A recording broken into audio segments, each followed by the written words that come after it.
What past experience made you completely change the way you were? My wife was in the end of labor, my daughter was there, we could see her head but for some reason, things stalled a bit. My wife gave a final push, my baby daughter got out. She didn't cry, she didn't move. They quickly called in some backups, they used a suction thing, trying to clear her airways. In the meanwhile my wife passed out, she had a really bad bleeding, like a raging hemorrhage. Vitals tanked, more doctors and nurse rush in. For what seemed an eternity, I stood there, with a sentiment of impending doom, feeling so useless. They started a timer when the baby was delivered and we were at 3:24.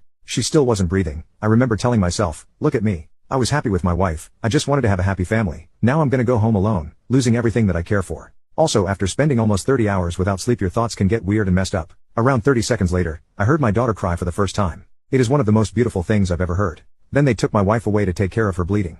I nursed my little girl not knowing if my wife was okay. Around 30 minutes later, I hear a knock on the door. It was only the doctor. I immediately assumed the worst. I thought he was there to announce me she didn't make it. Turned out, they successfully stopped the bleeding, did a few